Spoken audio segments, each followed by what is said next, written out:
his will, I find my way. Night turns to dawn, he lights my day. In his will, my heart stays lit. I'm carried by grace in his will. Hello, beautiful souls. Debbie Smith here. And I'm here with another reading from the book, The Son of My Will, which is about Luisa Piccaretta and her life and this evolution of the divine will. And we are now on chapter 10, and that begins on page 131. We're going to read a few pages today. These are pretty jam-packed pages here. So when we, our last reading, Luisa actually entered into the house with the sisters and the house of the divine will, and at her, with some of Father de Francia's orphans and with the sisters. And we learned that she had a room that was just off the chapel, and she can actually see the tabernacle from her bed. So the light of the tabernacle is always visible to Luisa. And, things are going pretty good. She, was happy there. She actually got to go outside and feel the sun and fresh air. And she hadn't done that in a very, very long time. And so now we're going to start talking about Luisa's publications as she began, or Luisa's writings and as they were published, because remember, Hannibal de Francia had been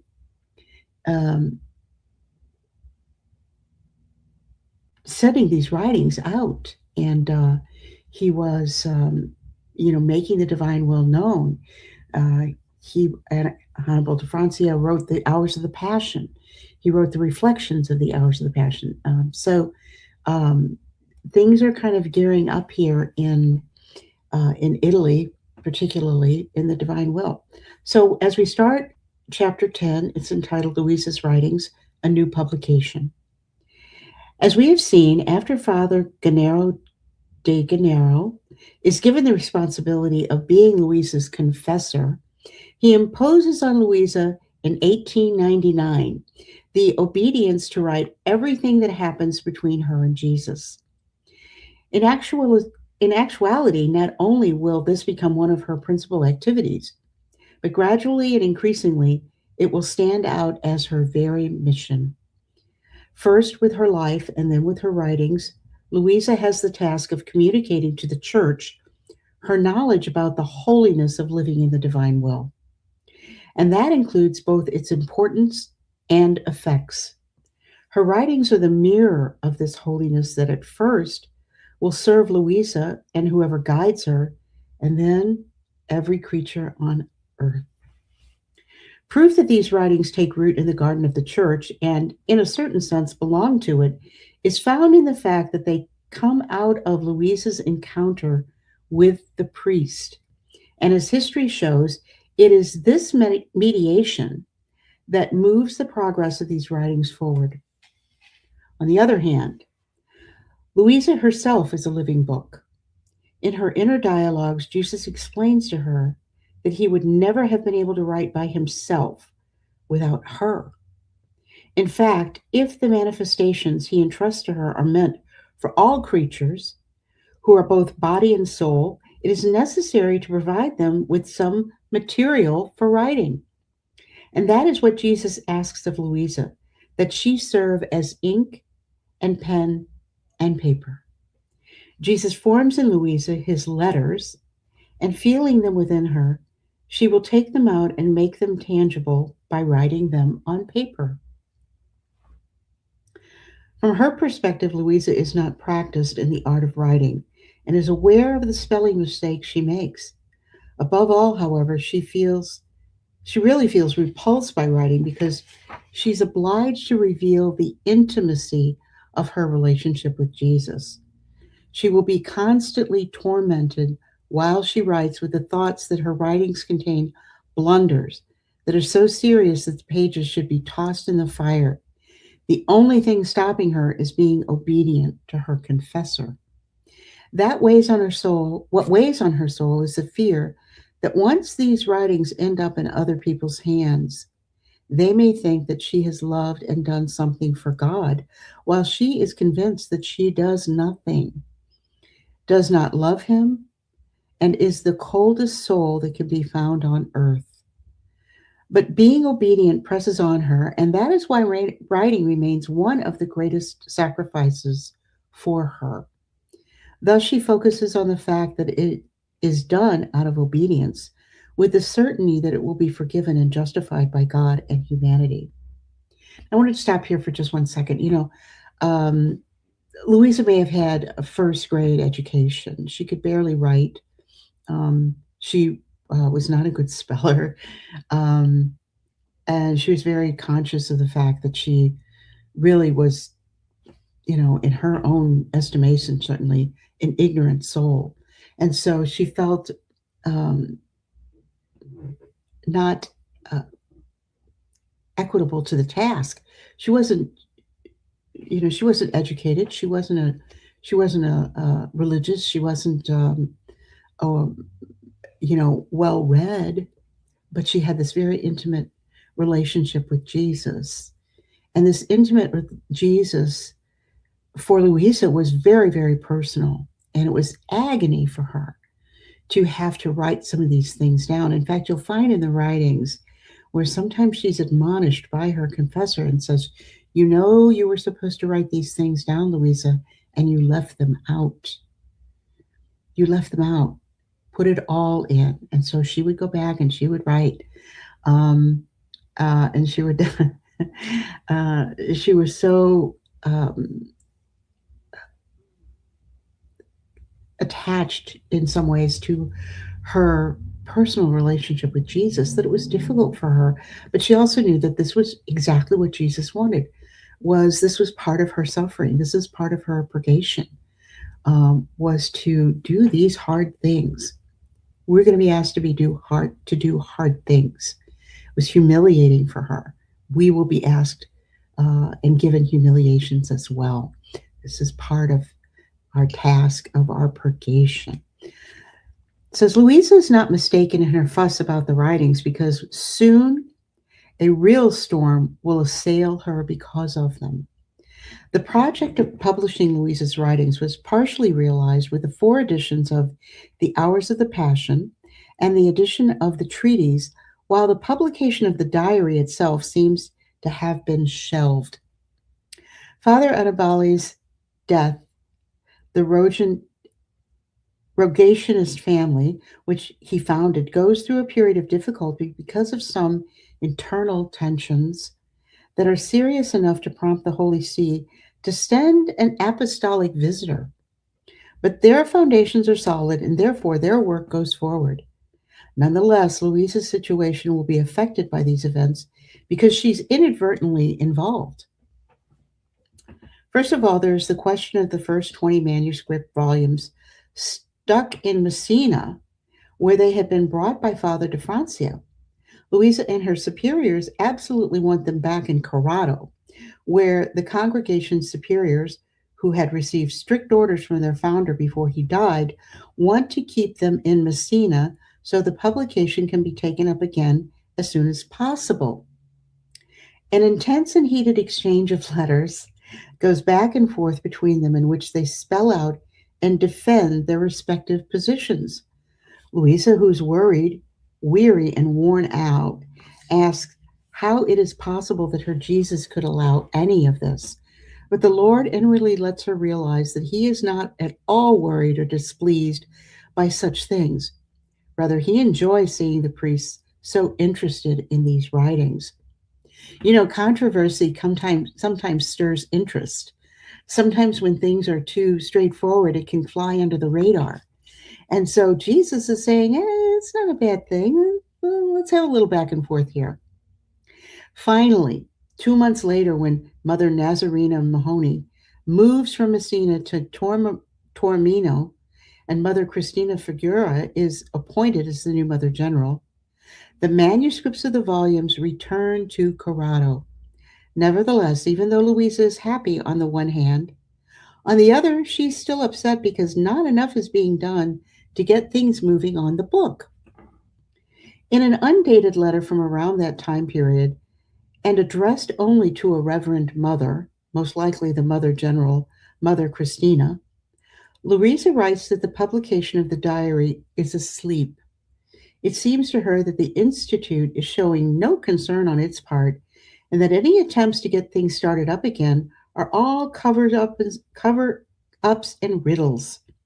She reiterates, however, that she does not take the offense personally, but feels it offends what the writings are about, the divine will. With the melody tone, she recalls that in order to do some good, it takes someone who feels deep inside the life of that good. Otherwise, it will be done out of compulsion, and badly as well, to the detriment, first of all, of the person doing it. In fact, by failing to feel the ground underfoot, the person will lack the time and the strength to do it. In closing, Luisa puts herself back in the hands of the divine will because she wants nothing other than the divine will to be done. Here is the bind in which Luisa finds herself. On the one hand, there is the desire that these writings be published, even though it clashes with her natural reluctance. And on the other hand, there is the realization that there is a certain lack of interest in and fear of taking on such a complex and potentially compromising venture. But with Luisa's move to the House of the Divine Will, something begins to budge. The priests around her start considering the possibility of publishing something, and they try to resume the complex editorial work left unfinished by Father Annibale. It seems to Luisa that whenever the priests begin to go over the writings, her sweet Jesus stands at attention to see what they do and how they do it. Thus begins the work of revising with the help of Father Pantaleone Palma and her confessor, Father Benedetto Calvi.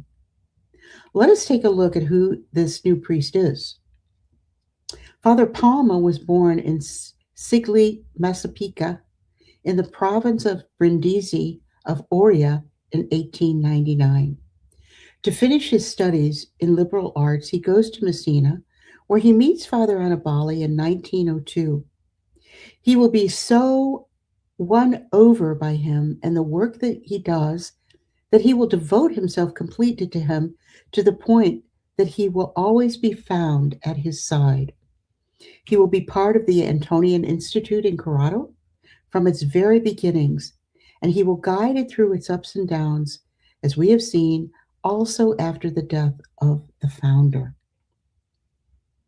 Turning back to the publication, the Register for the House of the Divine Will reports that on June 20th, 1929, there was an important visitor. The Mother General, Mother Christina, comes to see Luisa in order to come to an agreement on the printing of the books about the divine will. The number of visits and meetings with people involved in the endeavor increases. The result will be the printing of the book titled In the Kingdom of the Divine Will, Story of a Soul, Part 1, Rising Dawn, in early 1930. This is the publication of the first, second, and third volumes, as well as all in respect to Luisa's original manuscripts. The Nihil Obstat is granted by the Archdiocese of Bari. The imprimatur, on the other hand, is granted by Archbishop Giuseppe Maria Leo of Trani, the same archbishop who had granted his approval of the original manuscripts with Father Annibale in 1926. However, the printing will be done not at the Rogationist printing presses, but with the private printing press in Barletta. It partially completes the editorial project conceived by Father Annibale, but there are many differences. First of all, there is no reference to the preface. I'm sorry, let me read that. First of all, there's no reference in the preface to Father Annibale and his work promoting the publication. The notebook of childhood memories that was written at the request of Father Annibale does not get published, and the volumes are not divided into two parts as he envisions. Different passages of the diary that could have caused questions or doubts are also eliminated. It is very likely that the general instructions Father de Francia left behind, that could be found among his notes, were followed. Instructions to my successor, who knows as the Lord were to call me, about the method I used during the revisions and publication of these books. Spelling mistakes, mainly which ones, construction, concepts, adding to and eliminating complete sections and not some parts, etc. Everything to be carried out without hesitation, etc. So we know that in some respects, these first writings, these very, very early writings, were edited. And Father de Francia left notes and instructions about one thing. The first thing he mentions is spelling mistakes. Well, it just said, Luisa was very conscientious about the fact that she had a very limited education. She didn't spell well. She was afraid that people wouldn't be able to understand what she was saying, and things that maybe came into the writings that were editorial, that didn't really belong there. And so the revisions and publications of the books were upfront right from the beginning. We know now that we are going to receive the last publication of the writings. They are in process now, and there have been revisions, there have been translations, there have been translations that's been thrown out. They threw the baby out with the bathwater, it seems, at one point, and they were no longer published. The writings have been through their own purification, can we say? And so this was just one of the issues that came up about bringing the publications, bringing these words of Jesus to Luisa, to the people. Misunderstandings and condemnations is the next section. But what should have been a source of joy for Luisa in actuality soon becomes a source of great pain. The publication is not favorably received, especially among people of authority. A new kind of suffering begins to hammer away at poor Luisa's mind, starting with telling her that there were doubts concerning her writings, and especially with the fact that they contained accounts of Jesus giving her kisses and hugs, and that he visited her almost every day. It even upsets the priests that are in her life, so much so that Father Palma, probably on the advice of his spiritual father, Franciscan Father Ignacio Brescian, sends a copy of Luisa's work in September 1930 to Franciscan Father Domenico Franzi. He is a medical surgeon and professor of physiology and medicine in missionary work at the Pontifical Antonianum University in Rome, and is consulted so that he might give his opinion about Luisa's writings. He not only reads the text, but asks in turn for a theological assessment from his colleague at the same university, Franciscan Father Consalvo Valls, professor of dogmatic theology and mystical theology. Their opinions, which come in at the same time in July 1931, offer high praise both in reference to the phenomenon and to the writings, of which Father Valls remarks, "It is true that here and there one can find some uncertainties and sometimes something strange, which would need some kind of explanation. But it is also true that the more one reflects on it, the more the apparent dissonance wanes." Concluding his wide-ranging and detailed assessment, he writes, "I am harboring the heartfelt belief that the person in question is a person of God, and that the work that is being accomplished in her is divine. I do not know about the life or background of this soul, But in order to justify my opinion, it is enough for me to examine this book and the effect that I myself experienced in reading it, how it stimulated in my spirit fresh concerns for spiritual growth. Only God holds the keys to the heart and makes it pulsate towards holiness. So, in this passage, we understand that this man who is a professor of dogmatic theology and mystical theology, who understands mystical language, admits there's some things that are a little strange here. But this resonated so deeply in my heart, in my spirit, in my soul, that I don't know who wrote this. I don't know anything about the person who wrote this.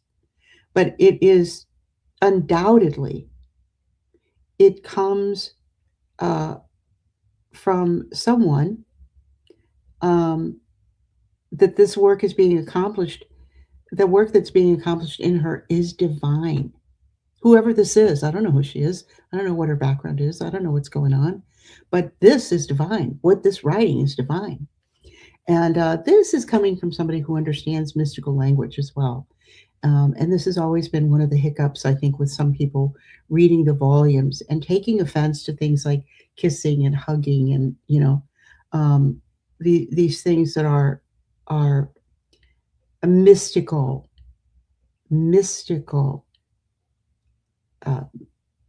arrangements, mystical explanations and images that we get about the relationship between Jesus and Luisa. These evaluations, however, come too late because someone already notified the Sacred Congregation of the Holy Office at the Vatican, raising doubts about issues that in any case are not doctrinal in nature, but more about possible economic interests Luisa might have in connection with the publications. They also want to bring up the old question of a priest being necessary to release her from her usual state. Therefore, nothing against the contents of the books is mentioned. So when they send this off and say, hey, we don't like this, it's not anything about what's written in the book. It's about Luisa's life. It's about her person. It's about a priest having to come and take her out of this state that they don't understand. The reaction of the higher-ups to the complaints is immediate as they respond with prohibitions and directives that cause Luisa bitter pain. She feels like the accused, the condemned, as if she had become the most villainous creature on earth. It is like a terrible curse is raining down on her poor existence, and everyone abandons her to her own solitude. No one is left but her Jesus and the harsh outpouring of tears. Truth be told, it is not the first time that church officials investigate Luisa. Throughout her life, she has required the assistance of priests and therefore the authority of the church, most of all because she needs to receive a priest's blessing to snap her out of the stupor she has been experiencing since 1882. When it becomes apparent a priest is needed on an ongoing basis, the archbishop has to assign a priest to be responsible for that task. Being set free from this dependency will be Luisa's constant and almost only request that she keeps making to Jesus. However, this will never be granted except occasionally or for brief periods.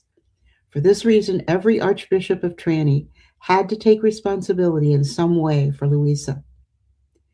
Starting with Archbishop Giuseppe di Bianchi Dotula, who was Archbishop of Trani from 1848 to 1892. Some were more accommodating than others, like Archbishop Domenico Marinangeli, who was the Archbishop from 1893 to 1898.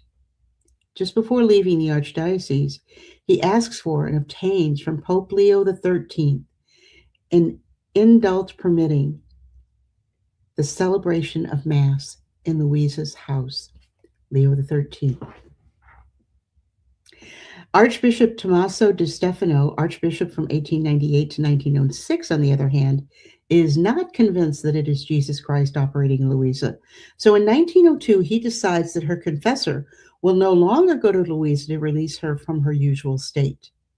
But the prohibition only lasts a few weeks. The following year, he decides to visit Luisa in person to question her, and he comes away with a positive assessment. Even Archbishop Guido Vaccaro of Bari, who is apostolic administrator of Trani during the vacant see, concerns himself with Luisa. In Corrado, some people of devout faith and some priests harbor doubts that about Luisa's condition, which leads to the archbishop imposing a ban on visits to her home.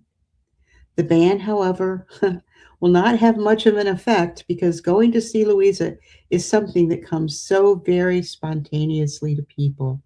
People were spontaneously um, reacting to Luisa. They were spontaneously coming to her. And even this archbishop, who was not convinced that this was all on the up and up, changed his tune when he came to visit Luisa and be in her presence. Because obviously people felt something very significant in her presence. Her life was transmitting something that was extraordinary, that was beyond explanation of the usual sort. And so they spontaneously came to her. They couldn't stop people from coming to her. The new Archbishop, Francesco Paolo Carano, who heads the Archdiocese from 1906 to 1915, visits her on January 23, 1908, and tells her that these visits by the Lord will not gain her any merit for heaven, which can be acquired instead through the practice of virtue. Yet at the same time, he asked her to pray for certain needs of his. So on the one hand, he's saying, oh, this isn't going to get you to heaven. You need to have virtue. Just practice virtue. But then he says, would you help me? Would you please pray for me? Testing Luisa's humility, the Archbishop indirectly admits that these are supernatural occurrences. In fact, some months later, he obtains for Luisa a pontifical rescript permitting the celebration of the Eucharist in her home every day. Speaking of this privilege, Monsignor Luigi D'Oria writes in a report in 1961 that when the archbishops of the Archdiocese of Trani, Archbishops Tommaso de Stefano and Francesco Paolo Corrado, come to Corato, they were in the habit of going to see Luisa, and they, especially Archbishop Carano, would celebrate Mass many times in her home. We've already talked about Archbishop Carano's project and his relationship with Father Adibali. Certainly, the favorable mood concerning Luisa is shared also by Archbishop Giovanni Regini, the Archbishop from 1915 to 1918, who will give his approval for the first 3 editions of the Hours. Archbishop Giuseppe Maria Leo, who heads the Archdiocese from 1920 to 1939, will have great esteem for Luisa and will support the editorial project of Father Adibali, who in 1926 obtains from the Archbishop the imprimatur on the first 18 volumes of the diary. He will also attend the opening of the House of Divine Will in Corrado. Monsignor Luigi D'Orio states in the same report noted above that Archbishop Leo visited Luisa a few times, and he personally wanted to make sure that it was necessary to call a priest every morning in order to bring Luisa back to her senses with the sign of the cross made by the priest on her hand, together with calling her to wake up. His Excellency decided, as an experiment, to no longer have this done, but he had to rescind the prohibition because Luisa's loss of her senses persisted for a long time. Excuse me.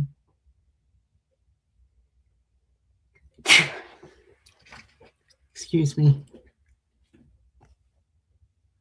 We knew that, this long time was days. I mean, it was a long time that they just left her. The priest didn't come. And so she was left in this state. With great sadness, Luisa will be compelled to ask Jesus to relieve her from the state of victim for at least 1 month. At the same time, the controversy over the writings does not let up at this time. The accusations start to focus on the doctrinal content, such as Luisa's special and unique mission to make known the truth about living in the divine will of Jesus. And I think we're going to stop there. We're going to go on in our next reading about the difficulties among the people who were reading about, saints that came before Luisa. What does that mean for all the saints that we've had before we had the divine will? There were many, many things in the church that were questions and potential kind of hurdles that the magisterium saw as questions from the people, from the church. People are going to be asking questions about, well, how does this fit in and what's going to go on if we publish these? And then people are going to have all these questions. And understandably, I think they wanted to have a very good grip, a very good understanding, as much as they could, about the writings, about what was happening, about what it meant for the previous teachings of the church. But of course, when Pope Leo the 13th allows the Mass in Luisa's home, and they're allowing these publications up to 18, the first 18 volumes, it's saying a great deal about the acceptance and the increasing acceptance and understanding among the magisterium about what was being emitted to us from Jesus through Luisa. And so this has been a very long process, and it's still ongoing. We still have, people scrutinizing the writings, and many people don't understand the writings. But it's very important for those of us living in the divine will to be confident and know that the writings have been completely accepted by the church. Hannibal de Francia is a saint. He is a canonized saint. Luisa Piccaretta is a servant of God in the process. So this is not some kind of, ad hoc, one-off in the church. This is very, very, very important and pivotal in the progression of the church and our faith. So that ends on page 138. So the next time we will be picking up on page 139. Forgive me if my pronunciation of Italian names is very, very lacking. I'm sure many of you are Italian or speak Italian and can do this much better. But we really want to hear about this. I'm fascinated, and I hope you are too. Please share these with people who are in the divine will or who are thinking about coming into the divine will, because I think one of the things that this writing does is it helps us to understand the amount of scrutiny that the writings, Luisa, and this whole process has already been under by this time, 1939, and in 1961 they're talking about the writings. Well, guess who was saying, "Oh yeah, the angel in Corrado," in 1961? I believe that was a priest named Pio, who was in San Giovanni Rotondo in Italy, who called Luisa the little angel of Corrado. So until next time, thank you. God bless you. Fiat. And remember to always stay in His will. Bye-bye. In His will.